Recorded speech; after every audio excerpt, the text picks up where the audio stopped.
What is up, everybody? Welcome back to an episode of the Kingdom Crew podcast. It is back, folks. The Kingdom Crew podcast.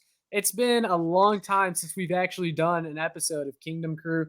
It was just this crazy idea that Michael, Lucas, and I had a couple years ago, and we started doing it. Of course, Lucas is not with us tonight, but hopefully we can get him on at some point this season. I know he's a busy guy right now, but he was kind of involved in the birth of the Kingdom Crew podcast. Michael and I were talking about it. We decided we wanted to bring it back for this year and try to do at least one episode a week for you guys for the Kingdom Crew podcast. But Michael, how does it feel to finally be doing this again? It feels great, man. It's been a long time. We've still been making content, but it's good to get Yeah. back into the whole podcasting game because we can just talk about the Chiefs, seemingly for hours. So it's good to get into that long form media again. Well, and it's funny too, because I felt like a podcast was appropriate because we'll always hit each other up and be like, yeah, this will be a quick, like 10, 15-minute video. And then all of a sudden we're running for like 45 minutes. It's like, well, might as well be a podcast now. We're 15 minutes away from making it just a podcast, so we might as Yeah. well. Yeah, exactly. So it's a podcast, and our first episode of the season, of course, comes the night before the Kansas City Chiefs season opener versus the Detroit Lions at home. It'll be the banner raising night, the kind of ceremony that the Chiefs didn't really get the last time they won the Super Bowl because, of course, they won in 2019. Then the COVID season happened, so they never got the full, opening night experience following winning a championship. I expect a raucous crowd. It's going to be awesome. We got a lot of stuff to talk about, excuse me, and we're going to preview this game. But it's going to be exciting seeing the Chiefs take the field as reigning Super Bowl champions with a full Arrowhead Stadium.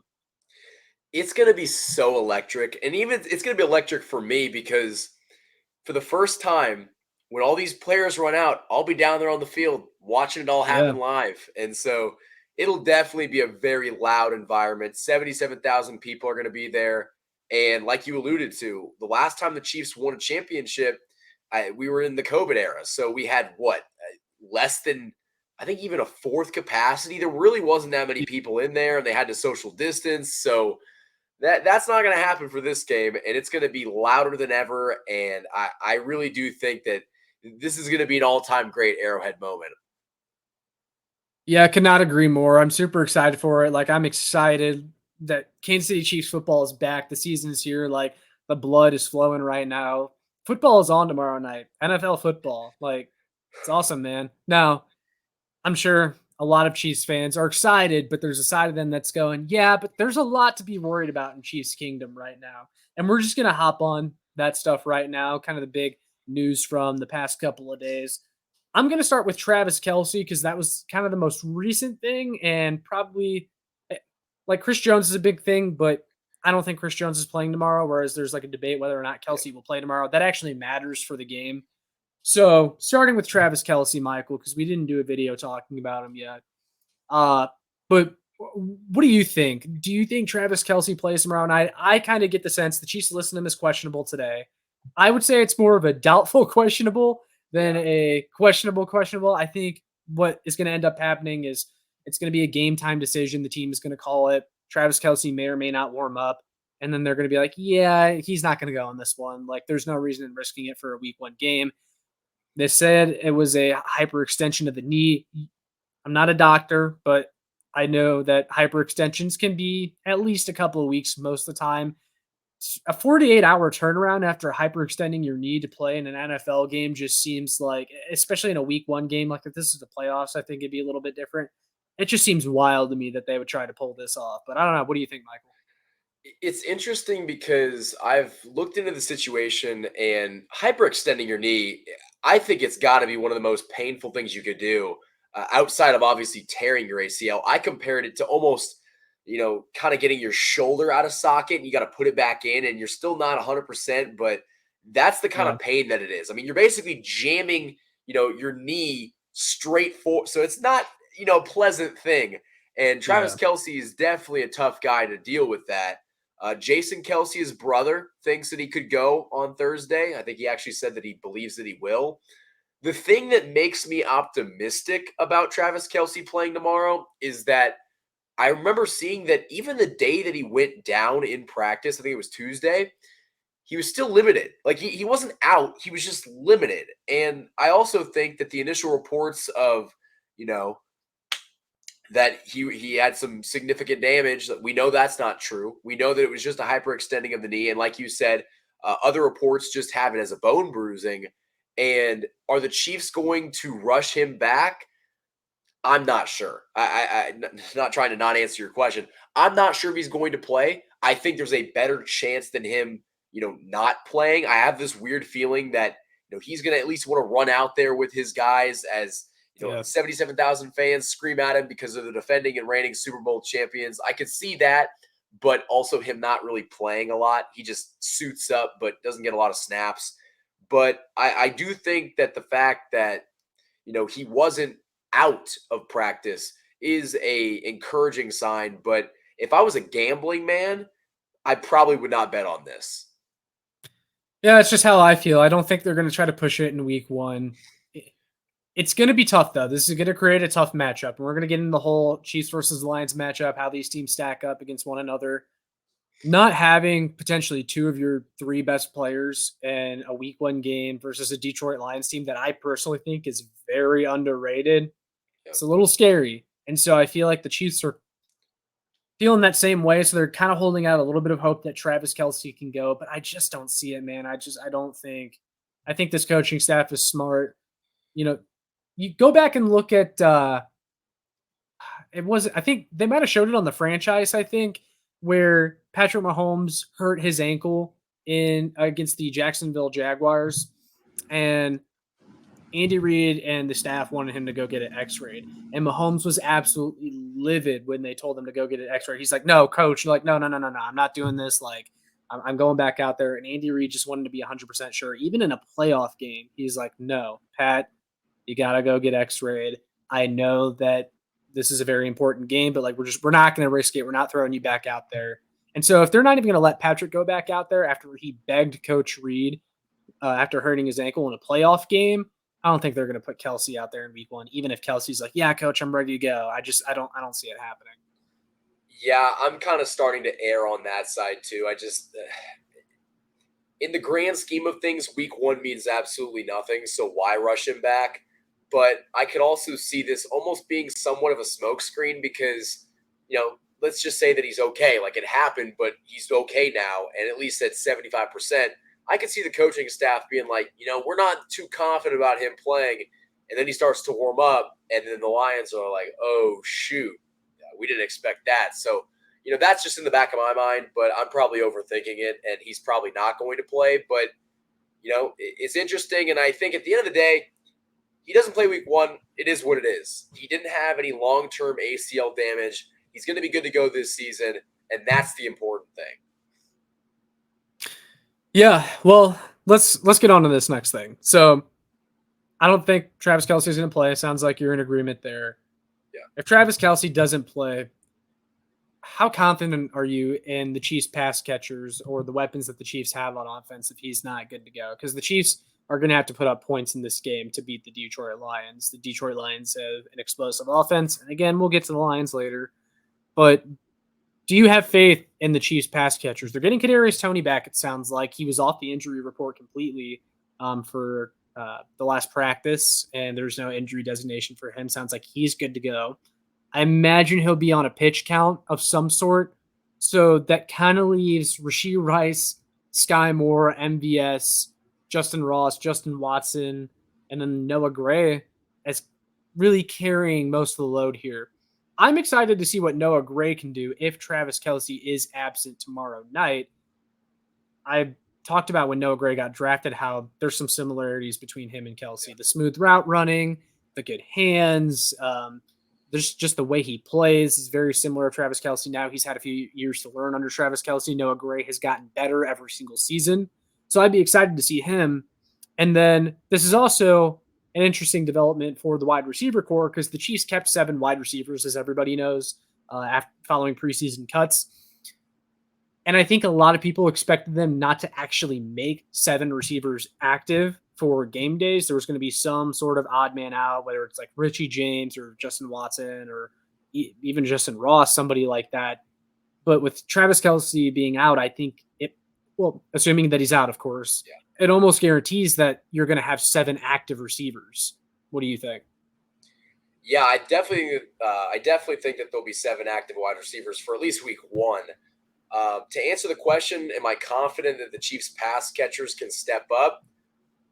You know, with Blaine Gabbert, no, but Patrick Mahomes is Patrick Mahomes, and I've seen him do stuff that no human being should ever be able to do with the football in his hands. So I have a lot of trust in him. I think that you don't have scrubs at wide receiver. You still have a pretty good nucleus. You just don't have the glue of Travis Kelce to kind of hold things together. So am I confident that they can find a way to get it done? Absolutely. Who that guy is going to be, I could not tell you. I have no clue because the the experience on the team is saying, oh, it's going to be MBS who has a big game because he's in the offensive system for a couple years and he's the number one wide receiver outside of Travis Kelce because he has the most familiarity with Patrick Mahomes. But I could also see Rashee Rice or Justin Ross having a massive week 1 because they're forced to step up into the spotlight.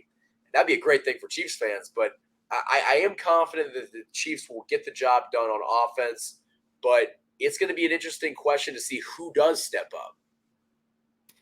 Yeah, so I actually want to point back to the 2021 regular season game versus the Pittsburgh Steelers, if you guys can remember back far enough. That was the last time Travis Kelce missed a game. He was out due to COVID-19 rules, and so he missed that game. Tyreek Hill had about 20 yards receiving. He didn't do much in that game. Patrick Mahomes' stat line was still a 76.7 completion percentage for 258 yards and 3 touchdowns. And that was with Byron Pringle basically being their leading receiver. I feel a lot better about this group with Rashee Rice, Sky Moore, MBS, Justin Ross, just the plethora of options that you have, and also a very strong running game led by Isaiah Pacheco. The amount of weapons that Patrick Mahomes has, the amount of depth that this team has, and what I think is a better offensive line than they had that year, you combine all of those factors into one, and I'm confident that Mahomes can still light it up on offense versus the Lions on opening night. Oh, of course. And like I said, I have all the trust in Patrick Mahomes. If this was Blaine Gabbert or Chad Henne, I'd be a little bit, nervous. But I have that trust in 15 that he'll find a way to get the job done, even if he doesn't have, all reliable and Travis Kelce. I think out of all the things we're going to talk about in this podcast, the Chiefs' offense not performing is not something that I'm concerned about. It's going to be to the defense, somehow stop the Lions' offense, and can they find a way to get it done? But offensively, I think the Chiefs are okay. Yeah, and I mean, if you go off the defensive rankings from last year, the Detroit Lions ranked 29th in total defense. The Detroit Lions finished 9-8. They almost made the playoffs. Excuse me. They just missed the playoffs. They had a top 3 offense, but their defense was also in the bottom 5, which is the main reason they didn't make it. And their defense just got absolutely picked apart by everyone they went up against. They couldn't really defend the pass last year. That's where the Chiefs offense thrives. And for those reasons, no matter what happens with the Chiefs defense, I think the Chiefs are going to be able to put up points in this game. It's going to be harder to do without Travis Kelce, but it's, of course, possible. I mean, Mahomes has done it before without his main guys, and I expect him to do the same, especially on opening night in front of a crowd that will be there in support of the reigning Super Bowl champions. Yes, sir. Couldn't agree more. Yeah. So, with that being said, let's get to some of the other kind of question marks heading into this game versus the Lions. There's Chris Jones, your favorite topic, Michael. I know. Of course. I know you were just talking about how excited you were to talk about Chris Jones again before the Can you first see my game. happy face? So, I warned of this possibility a while back that Chris Jones could miss regular season games. I didn't predict him to miss regular season games. I didn't think we would get to this point, but I warned you. I warned everybody in that one video we did a while back. I would not put it past Chris Jones to miss regular season games. He's serious about this holdout. Le'Veon Bell has been in his ear. I know he has. I just know it. Those guys were friends, right? And they were friends back when Le'Veon Bell pulled his whole sitting out regular season games with the Steelers. And I know everyone wants to throw this fuss about, oh, well, sitting out games makes no sense for Chris Jones because the money he's going to end up losing is the money he's trying to fight for from the Kansas City Chiefs. And while, yes, that is sort of true, what Chris Jones is trying to avoid is playing and then getting hurt and then not getting the money that he is asking for. And if the Chiefs don't give him that money, some team in next year's free agency is going to give Chris Jones a bag. People want to sit here and act like Chris Jones is making the wrong financial decision to hold out. He's not. He's not. Because in the end, he would still get more money making bank with another team in free agency than he would taking any sort of deal from the Chiefs now, or missing games and taking whatever the Chiefs are offering. He would still make more. I mean, Le'Veon Bell still made more when he signed that deal with the New York Jets than he was going to get from the Pittsburgh Steelers. That's just a fact. So there is a valid reason for Chris Jones holding out, but it is very unfortunate that it's gotten us to this point that we're looking at heading into the first game versus the Lions without our star defensive tackle. We talked about how this defense really struggled. This pass rush really struggled in preseason without Chris Jones, just in the small sample size that we saw. And I don't need to see it in the regular season before making the assumption that this defense is going to take a drastic step back without Chris Jones on it.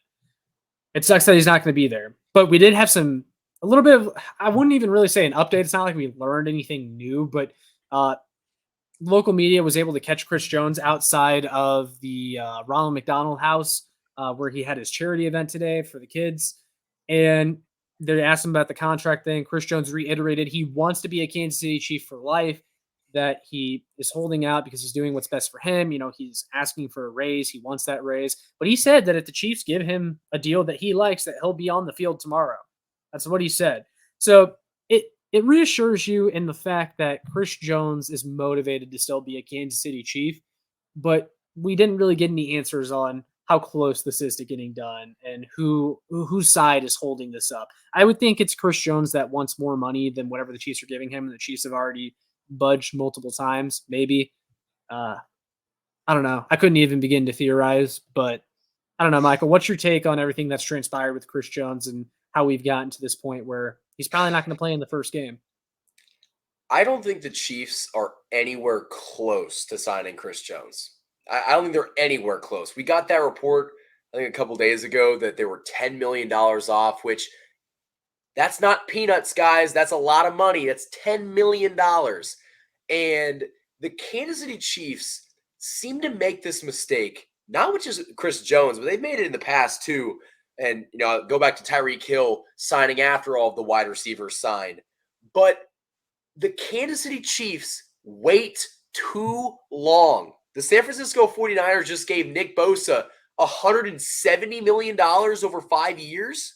And I forgot to mention that because people want to act like, again, that Chris Jones isn't going to get a massive bag from somebody in free agency. Look what Nick Bosa just got. Now, I know Nick Bosa has a little bit more value because he's younger and he's a defensive end, but Nick Bosa just became the highest paid defensive player in NFL history today. I think Chris Jones would get a lot of money. He would get somewhere close to that. He's not going to get as much as Nick Bosa, I don't think. But No. it only takes one team, guys. It only takes one team. It only takes one team, but I would also say that Nick Bosa getting that kind of money means that Chris Jones is at least going to make Aaron Donald money or more than Aaron Donald. And if the Chiefs would have been smart to handle this situation months ago, we wouldn't be in this situation right now. I'm sure Chris Jones watched Nick Bosa sign that extension, and he saw price tags because the price just went up. And I think he'll be very excited to watch the product on the field tomorrow, because when this defensive line sucks, the Kansas City Chiefs have a problem on their hands. And, I know he said, I want to be a Chief. I want to be a Chief. It's talk, guys. He would go anywhere that pays him the most amount of money. And I don't have a problem with that. He's earned that right. And this is his final contract. But the whole, I want to be a Chief for life. Yeah, I'm sure he does. I'm sure he would also be a Jet or a Steeler if they gave him $150 million. So for me, I don't think the Chiefs are anywhere close to extending Chris Jones. I think that they are too set in their ways, their final price, and unless they can somehow find a way to appeal to Chris Jones, I think he's just going to sit out. And in my opinion, if we start to get to week 4 or 5 of the season and Chris Jones isn't on this team, He's not coming, guys. He's just going to sit out. At that point, you're almost halfway through the season. He's not going to come back at the halfway mark. I know he tweeted out, "Oh, week 8." I don't buy it. At a certain point, you've gone too far to turn back now, and I think that's kind of the tipping point where if Chris Jones is still not with the team, he's not coming back, guys. Interesting. So I agree with what you said about Chris Jones wanting to be a Chief and how look, he's just going to go where the money is. It's the same thing as like when these veteran free agents talk about wanting to sign with a contender and they sign with a complete non-contender because that's where the money is. Chris Jones would like to be a Chief, but he would also like to get paid. He wants Yeah. both. Question is he going to get it? I would say though, as far as the Chiefs should have gotten this done months ago, I've mentioned this possibility before. I'm sure they would have liked to have it done months ago, but I think that was a smart play by Chris Jones and his agent because they probably told the Kansas City Chiefs this is what I think. They probably told the Kansas City Chiefs, we are not signing anything until we see what everyone else gets. Then we'll come to the table and you guys give us somewhere in the ballpark of what those guys got. Quinnen Williams got that deal that he got. He was basically the last defensive tackle to get paid. And he got paid a lot of freaking money. And I think Chris Jones is wanting more than Quinnen Williams, maybe not quite as much as Aaron Donald, but he wants a lot of money, more than the Chiefs are offering right now, whatever the number is. So Mike Florio put out that article on Pro Football Talk, basically saying that Chris Jones is willing to meet halfway, and that the Chiefs are offering 3 years, $75 million or something like that, and they'd be ripping up this year's cap number, basically giving him a new contract altogether.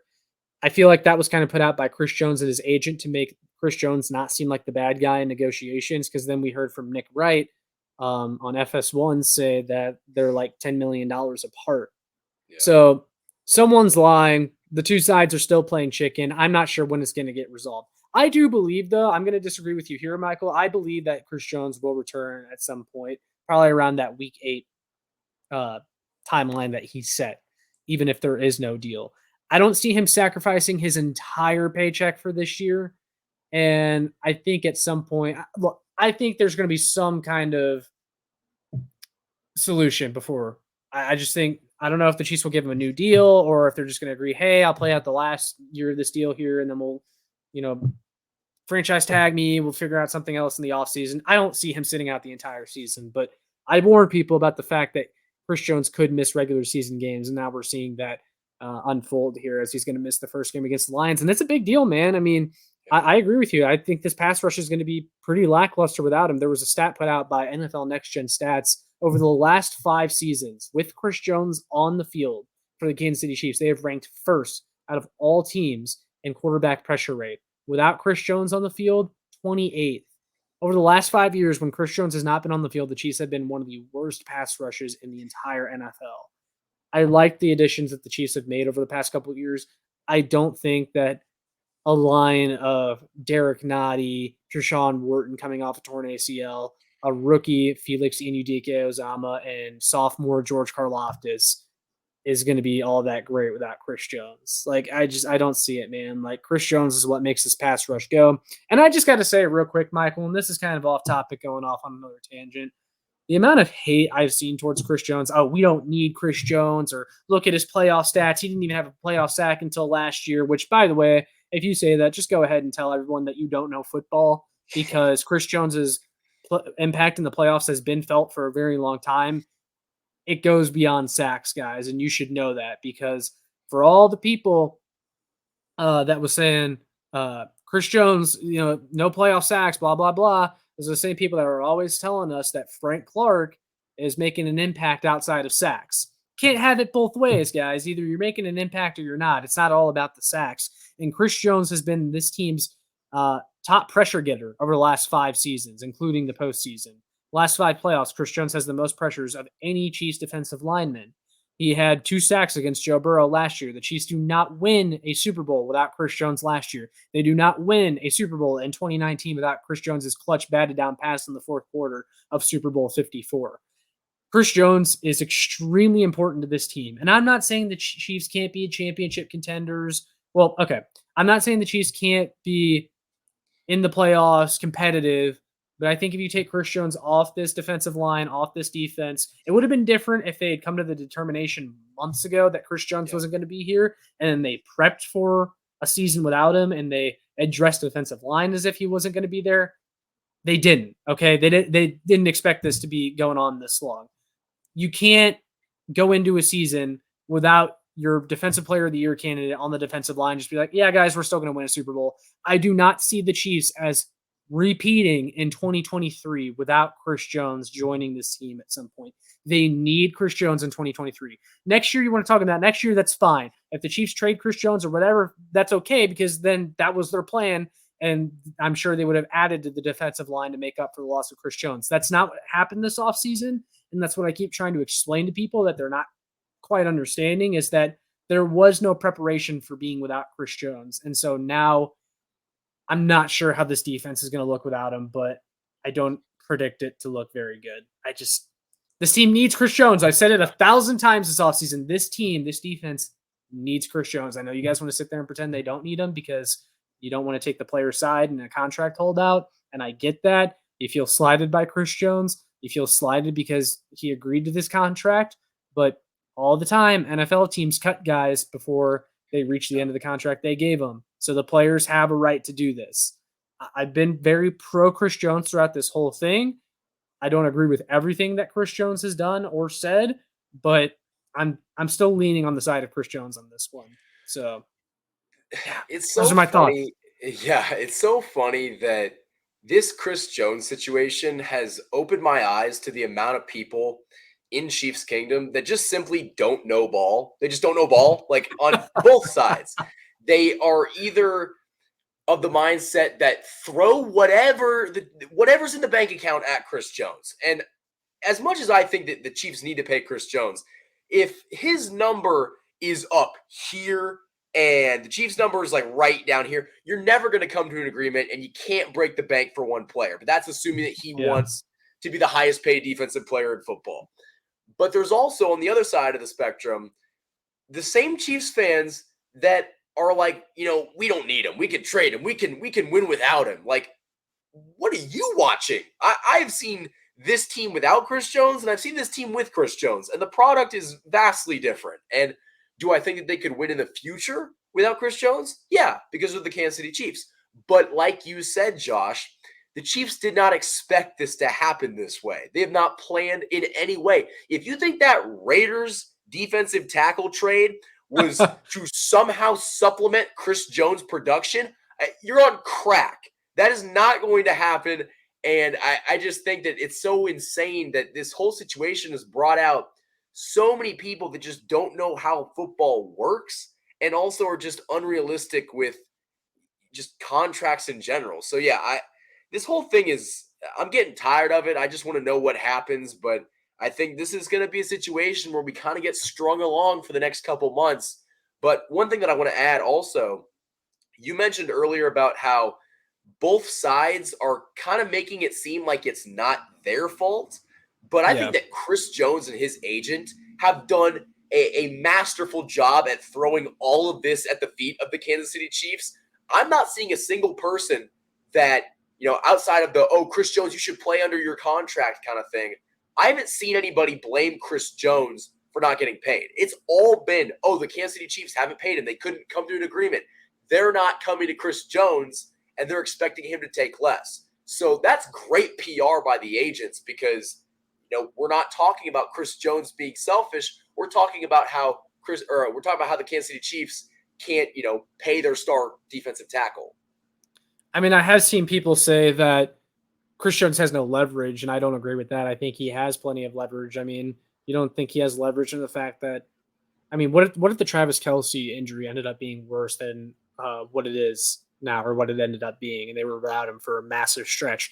You don't think that adding Chris Jones back to this team becomes a little more important so you can get one of your top players back because another one just went down? And what if the defense looks absolutely terrible and everyone can see it and everyone knows that this team cannot repeat in 2023 without Chris Jones? You don't think that gives Chris Jones leverage or that Chris Jones isn't smart by sitting out and waiting to see what happens? And so the Chiefs come back, see how much that desperation grows. Chris Jones absolutely has leverage. How much? Okay, that can be debated, but he has leverage in these contract negotiations, and I don't understand people saying that he doesn't. And I've just seen a lot of people act like that this team doesn't need Chris Jones. I don't agree with it, man, because I I saw what happened in the AFC Championship game last year, and if you take Chris Jones off this team, that AFC Championship game doesn't happen, and I don't think the Chiefs win a Super Bowl. And as much as Patrick Mahomes is amazing, I don't know if he can overcome the loss of Chris Jones in 2023. I still think the Chiefs will be competitive and make the playoffs. I want to reiterate that because I'm sure someone's going to overlook the fact that I'm saying that. I do think the Chiefs are going to be competitive in 2023, and you can't completely take them out of contention while Patrick Mahomes is on this team. But it becomes significantly harder. There's a very short list of Chiefs players that, if they go down, you start to have doubt about this team's ability to win games. Chris Jones is one of those players. Yeah, it's just Chris Jones has a lot of leverage in this situation, but the Chiefs also have leverage. But I also think that Chris Jones is sitting in a position where he's okay sitting out because in his mind and in reality, he plays, he gets hurt, he's done. Chiefs aren't going to pay him what he's worth in the offseason if he's hurt. It's a Yeah. business. They know that. And so Chris Jones is just playing into the fact that it is a game. It is a business. And I don't blame him for that. But I also think that, like you said, we're going to see a very different product on defense tomorrow because you don't have your cornerstone. You don't have the guy to make some of the lesser pass rushers, serviceable. Felix Anudike-Uzomah hasn't taken a pro snap in an NFL game, regular season game yet. And George Karlaftis is good, but we've never seen him produce without Chris Jones. So Yeah, that's what I was without going to. How Chris good is he without Jones, Chris Jones? everything is a question mark, Josh. Yeah, it's scary. We'll tell you what. We'll get into this Lions preview, and we're going to start with the defense. We'll continue this conversation, but I have to Okay. throw in one more injury update, of course, before L'Jarius Sneed, cornerback, off the injury report, good to go for Thursday night's game. I imagine he'll also be on a pitch count, but with L'Jarius Sneed, that was an injury that was getting a little worrisome. The Chiefs kind of kept quiet about it. He was out for all of preseason. It's like, what the heck's going on with his knee? But looks like things are cleared up now, so sigh of relief there. A lot of knees that we're dealing with the Chiefs right now. Kadarius Toney, L'Jarius Sneed, just a lot of knees, but looks like we're moving past it slowly but surely. Let's get into this Yes. Lions preview, man. So we'll stick with kind of the defensive outlook without Chris Jones. The Lions offense was a top 3 offense last year. And that's why I say the Lions are extremely underrated. I think people are looking at this matchup and they're going, it's the Detroit Lions. Like, they were 9-8, whatever. It's the Lions. They haven't done anything in like 20 years. They missed the playoffs by a smidge last year. They were in it up until the very end in that last regular season game against the Green Bay Packers. They were a top 3 offense. They finished 3rd behind the Chiefs and the Eagles. They had over 6,000 total yards of offense. Their rushing offense finished 11th overall in the NFL. And they added Jahmyr Gibbs to the NFL draft, the first-round running back out of Alabama, who I think is electric. And we're going to see a lot of him tomorrow night. And this Chiefs defense, we're so concerned about it that Michael is sick and he is sneezing into a tissue, just like in disgust of what this Chiefs defense is going to look like. Are you Oh my worried about gosh. this Lions offense versus the Chiefs defense? Josh, that's how you play it like a pro. Yes. The the Lions offense is definitely a unit that can give the Chiefs defense some problems, especially without Chris Jones anchoring the whole defense. But I also really like the Chiefs secondary and linebacker unit. I think they are, much better than they have been in years prior. But also, how are those guys going to function without any pass rush? And this is also assuming that they can't get any pressure, but I'm going to assume that. And without pressure, you're going to have great linebackers and great defensive backs. It's not going to matter. So it's going to depend on if the Chiefs can apply pressure on Jared Goff. Games are won in the trenches, and that's not going to be an exception for this game. I really like Dan Campbell. I know that he's a young coach in this league, and he's said some wild things like biting kneecaps. They better stay away from Kelce. They better stay away from Sneed. Stay away from anybody with knee injuries. But I definitely think that Campbell's a much better coach than a lot of people give him credit for. And he's going to have that offense ready to play. And offensively, the Lions are going to probably put up some points, especially in week 1 where both teams are going to kind of come out not being their best on defense, but that Detroit Lions defense cannot stop this offense. The only chance they have of stopping this offense is without Travis Kelce. Yeah. I Well, okay, so first of all, Dan Campbell, I think he has these guys absolutely bought in. I think it took a little bit, Yeah. but I think that team is bought in. This Lions offense, it's noteworthy that they're going to be without Jamison Williams, who is serving a suspension from the NFL for gambling. But they were without him for I think more than half the season last year as he recovered from a torn ACL, and they still finished top 3 in offense. Amon-Ra St. Brown is still there. I think their rushing attack is going to be much improved. So I like what the Lions have. Jared Goff isn't a great quarterback, and I wrote about this on Arrowhead Addict as well. He's not a great quarterback, but if you give him all day to sit back there and throw, he will dice up this Chiefs defense, and that's Yeah. where not having Chris Jones is really going to hurt. If you're not getting any sort of pass rush, we saw it at the beginning of 2021, the last iteration of Kingdom Crew. We started during the 2021 season, and man, we were on here every day saying pass rush, pass rush, pass rush. Where is it? The Eagles were dicing us up. The Cleveland Browns were dicing us up. The Tennessee Titans were dicing us up with Ryan Tannehill. And it's like, what the hell? It's because if you don't get a pass rush on any NFL quarterback, whether it's Jared Goff or Aaron Rodgers, they're going to have a chance to dice you up if you're not getting pressure on them. Like, that's just kind of how the NFL works. These are NFL quarterbacks. They get paid to do this. They're going to be able to find a way to get it done, especially if you're not applying any pressure on them. And I actually like Jared Goff. I think in this offensive system, he's played really well and kind of had a career resurgence, so to speak.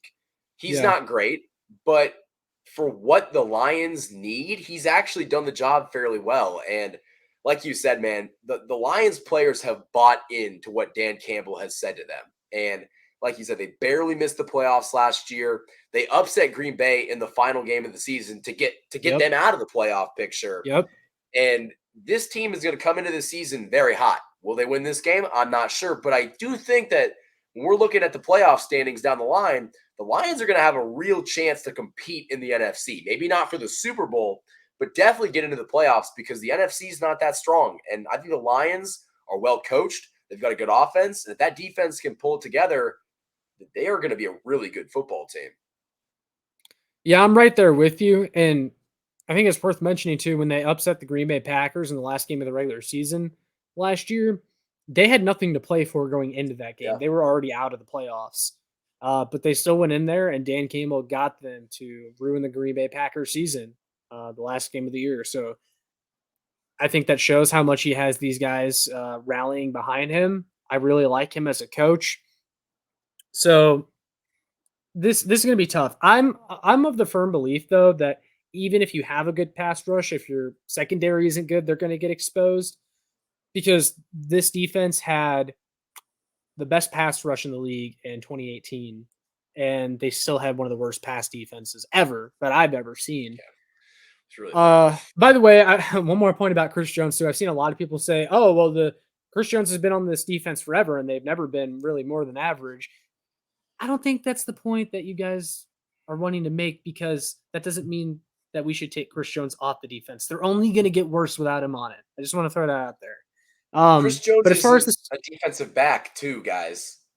yeah, so it's not on him. Like that's on the secondary, and that's like Yeah. kind of the point I was going to get to.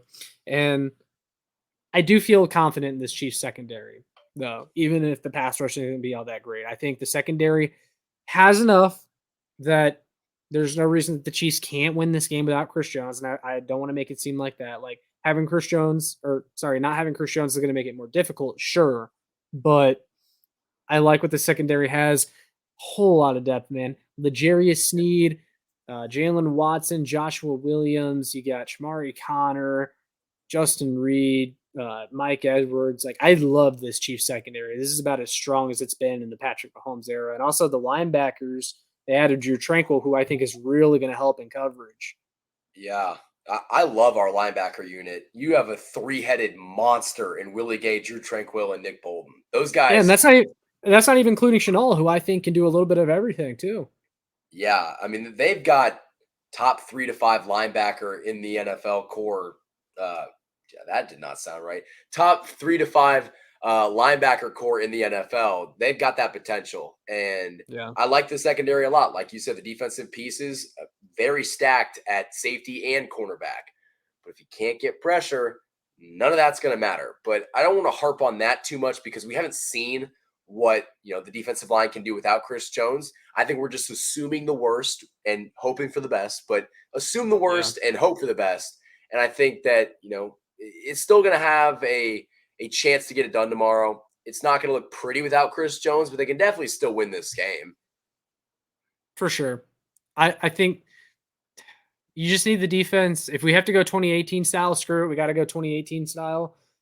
Just create some turnovers, get enough stops to make sure you win. If they don't hold the Lions to under 30 points, it's fine. Just make sure that we score 40.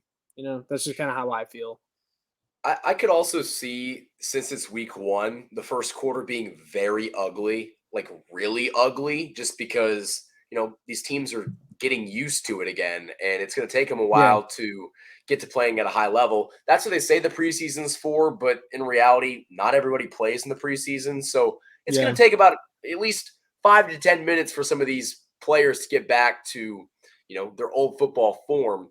But I do There's going to be think that some the missed Chiefs, tackles. there are a lot of missed tackles. There's going to be some incompletions probably, and but definitely missed tackles. But I think that the Chiefs are fine. Like they're going to have some problems getting to the quarterback more than likely, but the Chiefs are going to have to find a way to overcome that because your future right now does not include Chris Jones in it. That is the mindset that you've got to have because if you just hope that Chris Jones is going to come riding in on a white horse and save you, I mean, there's no telling that he's going to do that. He could sit out the rest of the season. So you've got to assume you're not going to get him back and build your defense accordingly and try to find out how to get it done. I will say, I bet we see a lot of quarterback pressure tomorrow. I think Jamari Connor is a A lot of guy that they might blitzing. use in blitzes a lot. L'Jarius Sneed's coming back, but if you watch the preseason, Spags was getting really comfortable with sending Jamari Connor at the quarterback, and I could Yeah. see that happening a lot tomorrow. Yeah, I absolutely agree. I think Spags is going to dial up some blitzes. This is what he's always done, but I think he's going to compensate for the fact that Chris Jones is not going to be there by sending even more. So we kind of already talked about the Chiefs offense versus the Lions defense earlier on without Travis Kelce. We talked about how they're not going to be without Kelce. Other pass catchers are going to have to step up. But do you expect this to be an aired out game, even with what the Chiefs still have? Or do you expect a lot of the run mixed in? Also, I got to ask, what do you think the running back rotation is heading into this game? Do you think Isaiah Pacheco is going to get, bell cow type of carries, or do you think it's going to be like some McKinnon and Clyde? I'm curious your thoughts there because I don't know if they are like I know Pacheco's healthy, but is he healthy? I wonder to give him like 15 carries tomorrow night. I definitely think that Pacheco and McKinnon are going to get touches. I might be a little disappointed if Clyde touches the field tomorrow. Genuinely, Couldn't have said it better myself. you don't need him. He's not going to do anything. Having him in is just a waste of a spot. Should have been So P. Ryan's spot, man. should have Should been have P been P. Ryan or Ryan's. Prince. I mean, it's just Yeah. both those guys I think deserve the spot over him. But hey, football politics. Clyde was a first round draft pick. The other guys weren't. But I don't think Clyde is going to produce anything tomorrow. It's going to be McKinnon and Pacheco. Pacheco is coming back from injury, but I also think that he's going to be the lead back. They're probably going to split carries, but I could definitely see Pacheco getting more.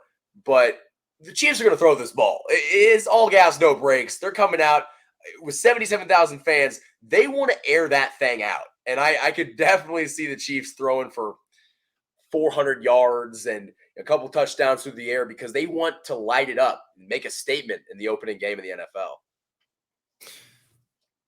Yeah. I'm excited to see what some of these younger guys can do. I talked about Noah Gray a little bit. Excited to see what he can do.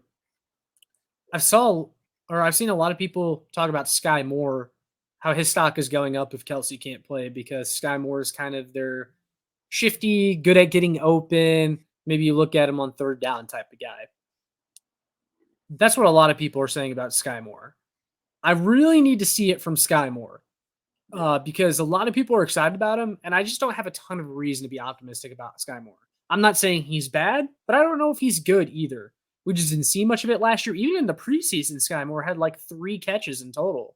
And he really didn't do anything in the preseason. And yet again, over and over, Andy Reid and the coach is telling us, Brett Veach is telling us, Sky Moore, man, he's coming. Like Sky Moore is going to have a big year. Expanded role for Sky Moore. If there's ever a game for them to showcase that, it's this one where they don't have Travis Kelce. I'm looking directly at Sky Moore as somebody to make an impact in this one. I hope that he does. I'm not really sure where I fall on that because whether it's good or not, I think that how a player is utilized in his first year can tell you a lot about what he's going to end up being. Because if Sky Moore was a baller, he's not going to not play last year. You know what I mean? Like, there's a reason why they didn't give him a bigger sample size.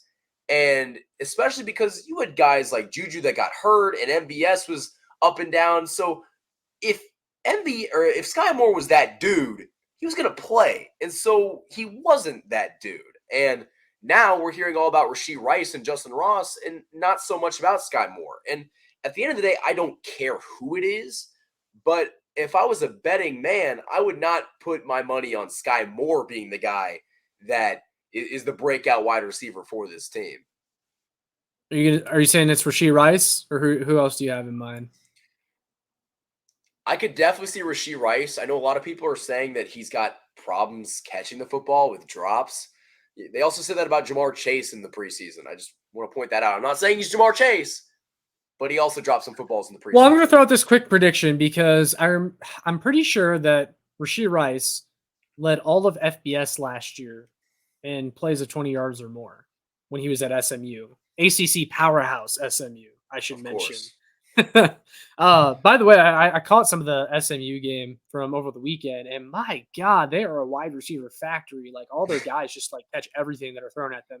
I bet you they were watching somebody else, and they go like, "Oh, who's this Rashee Rice guy?" Or they were watching Rashee Rice, like, "Oh my gosh, SMU has all these other guys that we're going to look at next year too." But Yeah. anyway, I predict that Rashee Rice is going to have a massive play, and I think he's going to have a massive play for a touchdown tomorrow night. I expect Rashee Rice to make a big play. Everyone talked about Justin Ross all preseason, and it kind of overshadowed Rashee Rice and what he did. If it wasn't for Justin Ross, Rashee Rice would have been the star of training camp in preseason. And I think he was first on the team in preseason receiving yards. Like, I I think think so. the Chiefs had, yeah, the Chiefs have big plans for him this year. I feel like I think for a rookie, relatively speaking, he's going to have a big impact this year. And I think he's going to make one play tomorrow night, at least one that makes you go, oh, yeah, there's Rashee Rice. He's going to be way bigger than Sky Moore was in his first season. And Oh, you can yeah. tell that by the way that they've utilized him in the preseason. I don't even remember Sky Moore playing in the preseason last year. I know he did, but he didn't do anything impactful. And so seeing Rashee Rice have really good preseason game after game, I think that gives you a much more uh, insightful look at how the Chiefs plan on utilizing him because – man, give him Patrick Mahomes throwing him the football with his explosive playability, like you said, the 20-plus yards or more. He's your possession wide receiver. He's the guy that can make some big plays, kind of like a Justin Ross. But I think that Rashee Rice could definitely have a big play tomorrow. And I wouldn't be surprised if he had a stellar rookie season. Yeah, I'm with you there. I think we're both pretty confident in what the Chiefs have, even if they don't have Travis Kelce. We really didn't even mention Justin Ross, and I think a lot of people are excited about him. I could definitely see Yeah. them utilizing Justin Ross down in the red zone, and I think you could see him maybe grab a touchdown if that's how they choose to use him. But I think we've broken down this game enough, unless you have anything else to add. I'm wondering though, from you, Michael, what's your score prediction for tomorrow night? Who do you have winning this game? Oof. That's if you don't have anything else to add, though. I don't mean to put you on the spot just yet, unless you're ready. No, I think score predictions are good. Let me think. So realistically, both these teams are coming out NFL home opener. They want to put up some points, obviously. I could see this being a very, very bad defensive performance from both teams. Very Yeah. bad. And like that, it's the first week. Missed tackles are basically inevitable. C And Spagnuolo defense, they always start out slow. that, and it's the Lions for God's sake. So like you never know what's going to happen. I know that's kind of going off the past, but the Lions defense wasn't good last year either. So, man, I could see this being a really high scoring game. I think the Chiefs are going to get it in the 30s. I don't know where the Lions will get. You know what? I'm feeling 35-24 Chiefs on top. That's what came to my gut. I guess my head Hmm. did not come to my gut. Guys, I'm not okay. Yeah, Michael's actually powering through this right now. He's been sick the last couple of days, so Dude, I could not speak words out of my mouth yesterday. I'm on my Michael Jordan flu game type of stuff right now. yeah, yeah, that's crazy. Yeah. You were sick just thinking about the Chiefs defense earlier without Chris Yeah. Jones. Had to Yeah, that honestly, I cannot wait to rewatch that. That's gonna be really good. Yeah, that was great. So, your score prediction, what'd you say? 35-24 Chiefs on top. 35-24. Okay. Okay. So you had them actually holding the Lions to 24 points. I'm a little less generous. I'm going to say Kansas City Chiefs 35-31. Okay. I think it'll be a shootout, kind of close down the stretch, but the Chiefs are ultimately going to pull out the win 35-31. That's my prediction. I think this defense is not going to give you a ton of stuff. I think the fans that are out there saying all that stuff about Chris Jones are going to be doing a complete 180 after tomorrow night. I'll put it that way.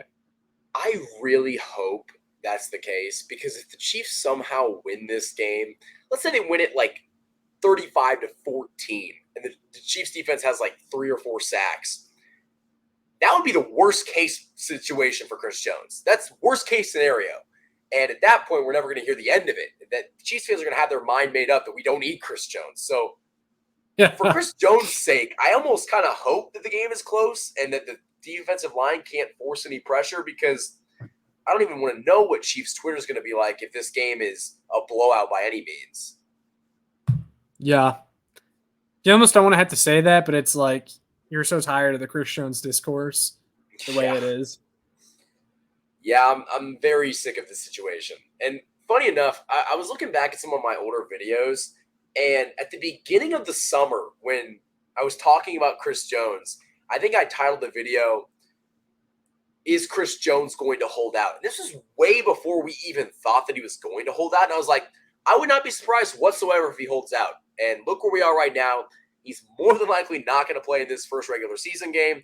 And at the time, I was told that I was clinically insane because I thought that Chris Jones was not going to play under this contract. And we've been on this the entire time. They Chris called Jones us ain't playing. madmen. They called us Chris Jones ain't madmen, playing until Michael. he gets paid. Simple. They called us madmen. They said that we were wrong. They were like, there's no way Chris Jones sits out regular season games. There's no way he holds out. Look where we are, man. They just don't know It ball. sucks. We know ball.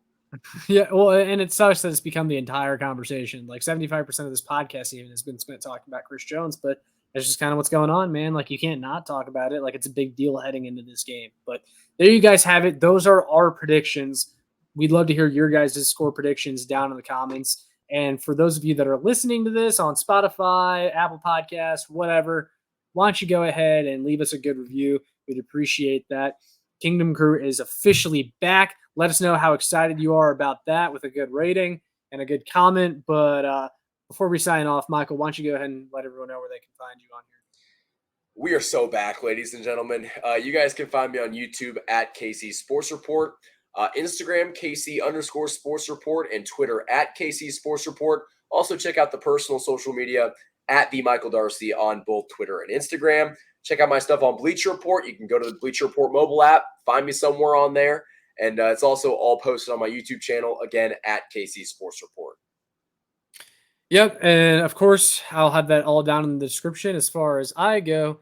You can go ahead and subscribe to me here on YouTube. I don't know if you saw this, Michael. I officially changed from Josh Fan to Show Me Football. Yeah, I got the name on there. I'm done using my real name. I got to grow the brand. I had to do what was best for Show Me Football and the brand. So Show Me Football is what it is now, guys. Make sure you subscribe, like, and share so more Chiefs fans can find this. You can also check out my work on arrowheadaddict.com and showmefootball.com. But with all that being said, we are going to sign off. We'll see you all on the other side of this Chiefs-Lions game. We'll probably be doing a post game tomorrow night, whether it's on my channel, Michael's channel. We'll figure that out. But stay tuned for that. And go Chiefs.